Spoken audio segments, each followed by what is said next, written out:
Muy buenas tardes, amados. Aquí nos encontramos una vez más con una predicación que deseamos que sea de mucha, pero mucha bendición para cada uno de ustedes.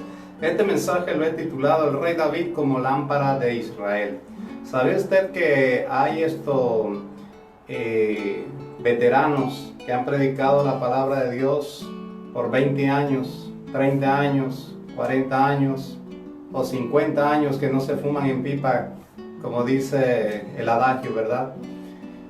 Y muchas veces estos hombres de Dios pasan por inéditos y se pasa por alto las grandes batallas que estos hombres de Dios cruzaron. Mire lo que dice la Escritura aquí. Segundo libro de Samuel, capítulo 21, versículo 15. Volvieron los filisteos a hacer la guerra a Israel y descendió David y sus siervos con él y pelearon con los filisteos y David se cansó.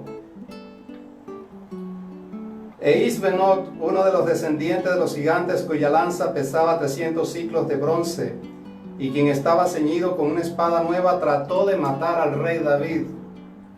Mas Abisai, hijo de Sarbia, llegó en su ayuda e hirió al filisteo y lo mató.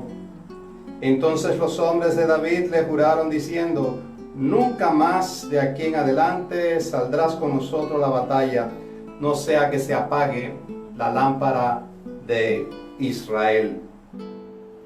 Mire, amado, el espíritu de sublevación es un espíritu terrible que se interpone en medio de los ministerios. No acepta la autoridad de nadie, del hombre que Dios ha puesto en ese lugar. El espíritu de sublevación se opone a la autoridad de ese hombre y se puede organizar inclusive con objetivos definidos para destruir o desacreditar al hombre de Dios o a la mujer de Dios que está en ese lugar. Sin embargo, el hombre que tiene un espíritu sano no desacredita a nadie. Más bien recibe una recompensa de Dios precisamente por la manera como se conduce. La sublevación tiene un propósito de maldad y debe ser descubierto. La palabra de Dios nos muestra que cuando una persona quiere sublevarse es porque tiene el propósito de reemplazar a la persona que él no reconoce como autoridad. Entonces la sublevación lleva a la persona a desacreditar a otra. Segundo libro de Samuel, capítulo 20, versículo 1, nos habla acerca de un hombre llamado Seba. ¿Quién era Seba? Era un saulista, un seguidor de Saúl. No aceptó la autoridad de David. Precisamente en el momento en que muere el rey Saúl con su hijo Jonatán, y el pueblo aceptó a David como rey, y posteriormente cuando muere su hijo en una gran batalla, el pueblo se volcó hacia David porque existían dos bandos, los saulistas y los davidistas, los que seguían a Saúl y los que seguían a David. Entonces este hombre llamado Seba no estuvo de acuerdo con la autoridad de David, como ocurre hoy día. Muchos hombres no están de acuerdo con la autoridad de los líderes dentro de una iglesia. Entonces organizan precisamente una agenda para desestabilizar, y a veces crean un plan que tiene que ser descubierto. Dice la palabra de Dios que este hombre llamado Seba fue perseguido por órdenes de David a través de su general de guerra Joab. Y dice la palabra de Dios que Joab llegó a la tierra de Israel del norte y, enfurecido por la sublevación de este hombre, prácticamente comenzó a matar hombres que no querían revelar la posición de Seba. Pero una mujer de Dios muy sabia enfrentó a Joab y le dijo: escuchadme, si tienes algo directamente, estoy parafraseando, con ese hombre llamado Seba, sabiamente yo puedo decirte dónde estás, y sencillamente le estaba dando a entender: tu guerra es solamente con ese hombre, ¿por qué tienes que matar a los demás? Y dice la palabra de Dios que el general de guerra escuchó la voz de esta mujer. ¿Qué quiere decir esto? Que cuando tú tienes una palabra de Dios, las personas se ven obligadas a escucharla precisamente porque viene de parte de Dios. Y dice que esta mujer sabiamente habló con el pueblo, y la cabeza de este hombre que se sublevó rodó a los pies de Joab. Esto está en el segundo libro de Samuel, en el capítulo 20, versículo 22, si usted lo quiere buscar y desea seguir predicando acerca de esto. Mire, cuando el líder acepta la autoridad, entrega su vida por ese líder y recibe una recompensa de parte de Dios. Dice la palabra de Dios que en una ocasión hubieron dos profetas que quisieron avergonzar a David. Y la palabra de Dios nos dice que Ahitofel y Usai quisieron dar una palabra para matar precisamente al rey David por medio de su hijo Absalón. Sin embargo, esto no se llevó a cabo, porque hubieron dos muchachos jóvenes que escucharon lo que tramaban contra David. Y estos muchachos salieron inmediatamente corriendo. Dice que llegaron a un lugar donde una mujer tenía un pozo. Se metieron adentro del pozo. La mujer vino y tendió una sábana arriba del pozo y puso allí unas semillas de trigo.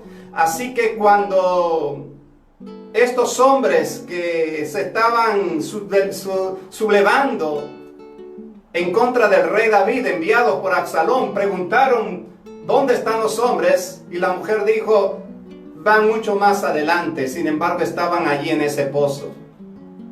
Si nosotros analizamos esto, podemos observar que estos hombres prácticamente se estaban en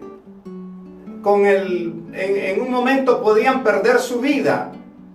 Estos hombres jóvenes decidieron honrar al hombre de Dios, que en este caso era el rey David.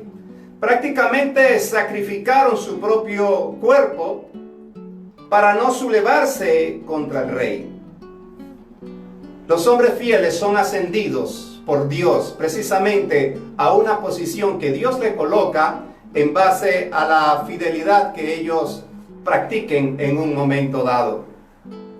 Entonces, amado, estos hombres, después de esta situación, avisaron a David acerca del propósito de darle muerte a David. Y estos hombres fueron bien vistos por el pueblo. ¿Qué significa esto? Estos hombres llegaron a ser como héroes para David y para el pueblo por la fidelidad de haber anunciado precisamente lo que querían hacer con David, porque David quería cruzar a su ciudad a descansar, a alimentarse, a dormir. Y estos hombres le dijeron: no te quedes en la ciudad porque Absalón está preparando algo contra ti.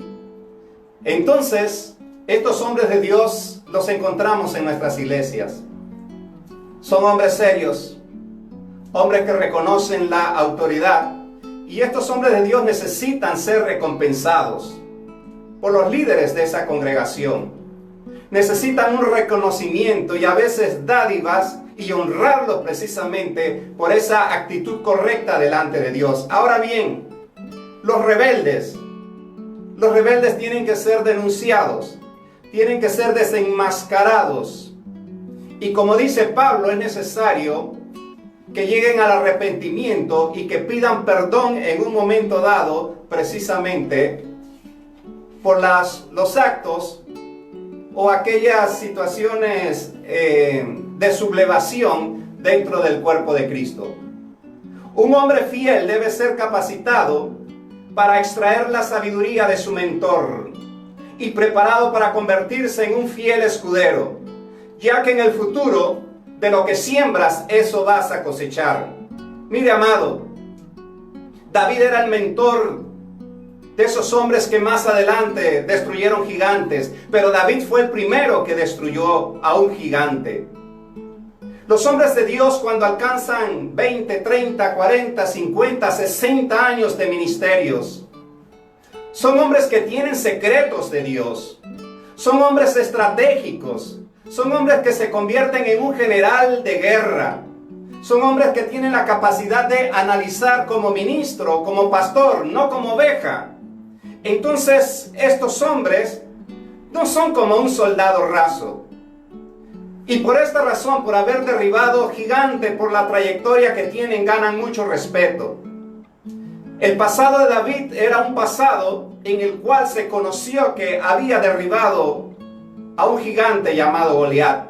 Es decir, esto es la trayectoria del hombre de Dios. Yo me encontraba en uno de los comercios aquí en Panamá con uno de los viejos líderes de las asambleas de Dios, y por esa razón hice este mensaje. Eso ocurrió hace mucho tiempo, pero ahora surgió el mensaje, porque este hombre de Dios dice: han olvidado nuestra trayectoria. Por esa razón, la trayectoria representa el pasado, ese Goliat que fue derribado. Entonces, cuando encontramos hombres de Dios de 40, 50, 60 años, son hombres que ganan el respeto con la trayectoria que han logrado. Y esa admiración los lleva a absorber precisamente la autoridad. Y ahora encontramos una encrucijada. Saúl, es cierto, mató a miles. David en su juventud mató a 10,000, pero ahora encontramos los hombres de David. Hombres como Abisai, Elhanán, hombres como Jonatán y hombres como Sibecai, que ahora están derribando gigantes.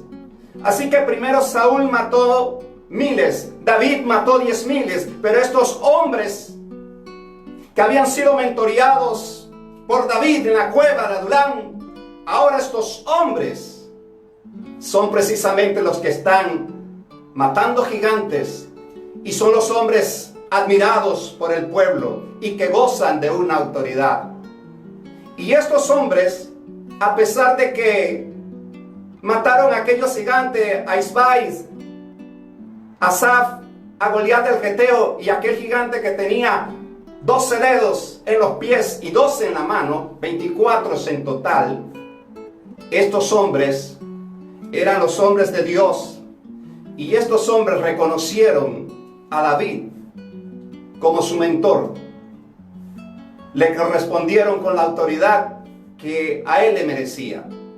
Dice la palabra de Dios que uno de estos gigantes quiso matar a David con una espada nueva. Y inmediatamente surgió Abisai, uno de los hombres de David, que protegió a David del gigante. Y no solamente lo protegió, mató al gigante.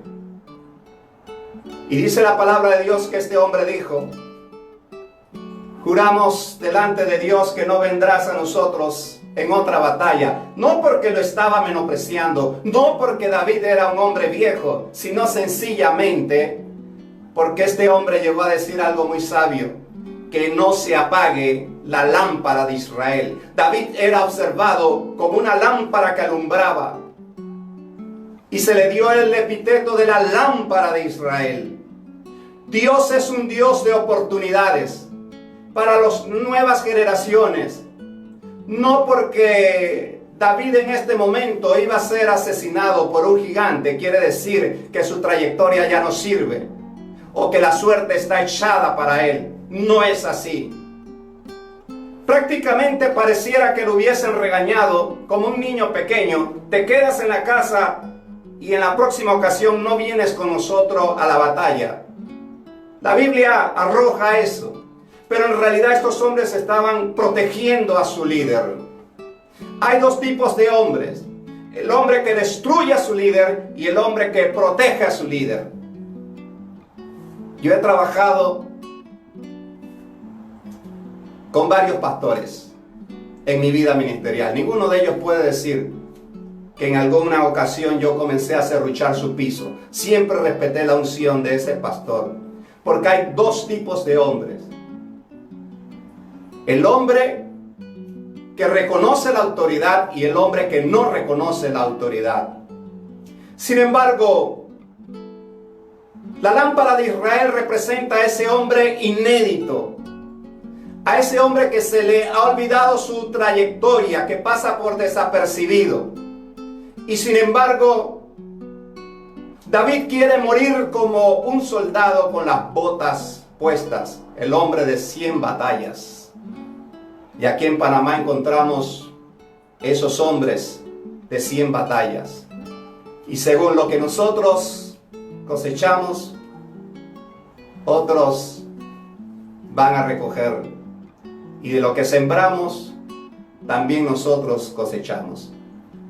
David fue fiel a Saúl. Sin embargo, David aprendió a derrotar gigantes. David fue fiel a Saúl y ahora sus hombres son fieles a David. Yo me pongo a pensar, y para concluir este mensaje, que cuando David se encuentra en aquel momento en el cual aquel gigante va para encima, no sé si se resbaló, se cayó, ya no tenía la habilidad para pelear o para huir, él pensaría quizás aquí se acabó todo. Pero sin embargo, uno de sus hombres lo libró de la muerte, matando a aquel gigante. Y no solamente eso, sino que otro de sus hombres mató al segundo gigante, y otro de sus hombres mató al tercer gigante, y otro de sus hombres mató al cuarto gigante. ¿Sabe algo, amado? ¿Cómo usted cree que sería el rostro de David en ese momento, viendo a esa generación derrotando gigantes? Era como un papá que observaba a su hijo graduándose de la escuela secundaria o de la universidad, pechón, con orgullo, ¿verdad? Con la frente en alta. Para David eso debió haber sido una experiencia maravillosa, observar que había preparado hombres para destruir gigantes. Y esa es la posición pastoral, preparar hombres para destruir gigantes. Yo deseo que esta palabra usted la pueda entronizar en su corazón y entender que solamente Dios da la capacidad de enfrentar las grandes batallas, y Dios es el único que puede lograr que un hombre de Dios desarrolle autoridad. Así que deseo que esta palabra sea de mucha bendición para ti. Dios te bendiga ricamente.